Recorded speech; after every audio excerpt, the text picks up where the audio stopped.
हमारे चैनल में आपका स्वागत है। मेरा नाम रेखा है। मेरे घर में एक अनाथ बच्चे ने काम किया था जो झाड़ू पोछा और साफ सफाई का काम करता था। कई दिनों से मैं देख रहा हूं कि वह बच्चा बहुत डर सहमा रहता है, खासकर जब उसकी नज़र मेरे पति पर पड़ती थी तो उसके चेहरे पर अचानक सफेद दाग दिखाई देते थे।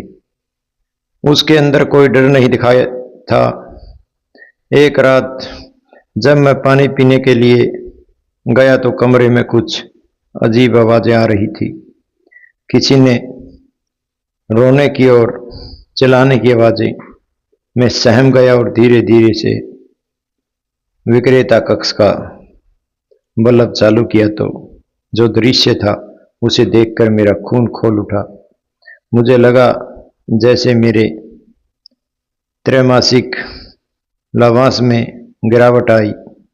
मुझे अपने माता पिता की बातें याद आ गई और मेरी शादी की बड़ी उम्मीदों के साथ तय गई थी।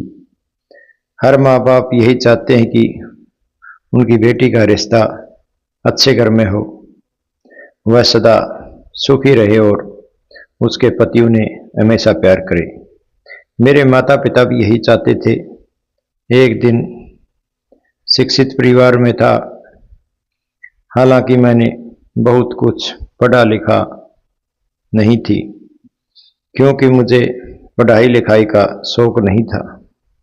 मैं घर पर नजर रखने वाली सीधी सादी और स्वाभाविक स्वभाव की लड़की थी जिसे बाहर घूमना फिरना पसंद नहीं था।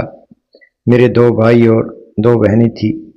सब पढ़े लिखे और देखे थे। मैं सबसे बड़ी थी, इसलिए माता पिता पहले मेरी शादी कराना चाहते थे। मेरे लिए रिश्ता खोजा गया और एक अच्छा रिश्ता हर्ष का आया जो पढ़ा लिखा, अच्छी नौकरी वाली। और सबसे बड़ी बात यह थी कि शादी के बाद वह और उसकी पत्नी अलग घर में रुके।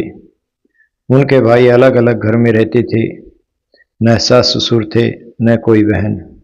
इसलिए मेरे माता पिता को कोई इच्छा नहीं थी। हर्ष के परिवार से हमारी पहले कोई जान पहचान नहीं थी, लेकिन मेरे कारीगर ने उनके बारे में जानकारी ली और सब कुछ निकला। रिश्ता तय हुआ और 6 महीने बाद अग्नि के साथ फेरे लेकर मैं अपनी पत्नी बन गई।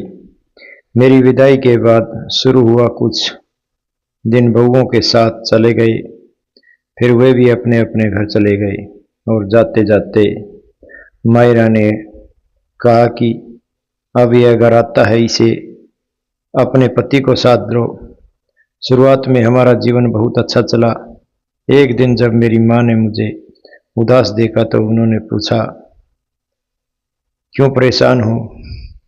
मैंने उन्हें बताया कि शादी के कुछ समय बाद तक हर्ष बिल्कुल ठीक थे, लेकिन अब न जाने क्यों मुझसे दूर दूर रहते थे। जैसे ही मुझसे मिलने से भी कतराते थे। माँ ने कहा, बेटी शायद कहीं कोई गलती तुमसे हुई हो, तुम भी अपने पति से दूर रही हो। माँ की बात मुझे समझ आ गई।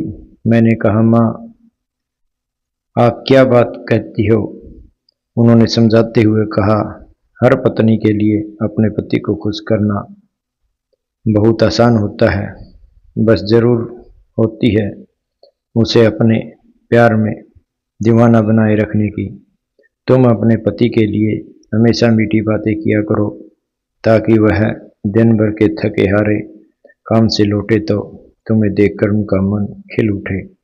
रात को उसके लिए मुलायम बिस्तर तैयार रखो, उसके साथ प्यार भरी बातें करो ताकि उसका सारा तनाव दूर हो जाए। कहीं ऐसा ना हो कि तुम घर के कामों में इतनी व्यस्त हो गई हो कि पति की सेवा का असली मतलब भूल गई हो। मैंने तुरंत कहा, नहीं माँ, ऐसा कुछ नहीं है। मैं हर्ष की सेवा में कोई कमी नहीं छोड़ूंगी। शादी की शुरुआत में सब कुछ बहुत अच्छा था, लेकिन अब हमारे रिश्ते में अजीब सी झिझक आने लगी है। मैं उनके लिए हमेशा तैयार रहती थी, उनके पसंद के कपड़े पहनती, यहाँ तक कि अब तो आदत हो गई उनके पूछने की भी, कौन से रंग की चूड़ियाँ पहनूं, कौन सी पायल बांधूं, कौन सी साड़ी ओढ़ूं, पर वो मेरे सवालों का जवाब तक नहीं देते। अब तो मेरी छोटी छोटी बातों को भी अनसुना करने लगे। अगर मैं बात करने की कोशिश करती तो वो नज़र बचाने लगते। मुझे बहुत बुरा लगता, क्योंकि जैसे पुरुषों के मन में भावनाएं होती है, वैसे ही स्त्रियों के भीतर भी दिल होते हैं, इच्छाएं होती हैं। एक दिन मैंने सोचा कि आज मैं खुद उनके बात करूंगी। मैं अपनी जगह से उठी और उनके पास जाकर सोफे पर उनके बिल्कुल करीब बैठ गई। मेरे पास बैठते ही वह अचानक उठ खड़े हुए और बिना कुछ कहे कमरे से बाहर चले गए। उनके इस बर्ताव ने मुझे भीतर तक हिला दिया।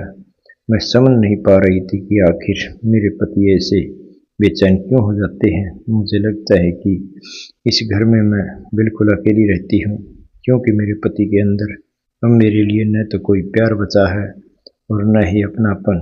कभी कभी मेरे मन में यह शक भी उठता है कि कहीं मेरे पति की जिंदगी में कोई दूसरी औरत तो नहीं आ गई है, लेकिन फिर खुद को समझाती कि अगर ऐसा होता तो कोई न कोई सबूत तो जरूर मिलता।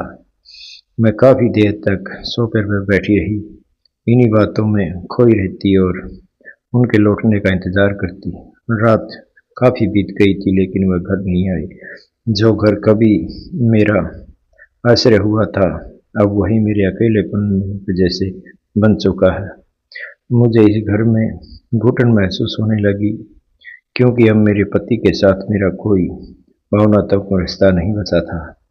मैं दिन भर दिन कमज़ोर होती चली जा रही थी, शरीर में भी और मन में भी। कमज़ोरी के कारण अब मुझसे घर के काम भी ठीक से नहीं होते थे। एक दिन जब मैं बाजार गई तो मेरी नज़र एक गरीब 13 साल के लड़के पर पड़ी, जो बहुत कमज़ोर था, फटे पुराने कपड़ों में था और हाथ में कटोरा लिए लोगों से भीख मांग रहा था। उसकी मासूमियत और बेबसी देखकर मेरा दिल पसीज गया। यह कहानी कैसी लगी? सब्सक्राइब करें, लाइक करें, कमेंट करें। जय श्री राम। धन्यवाद दोस्तों।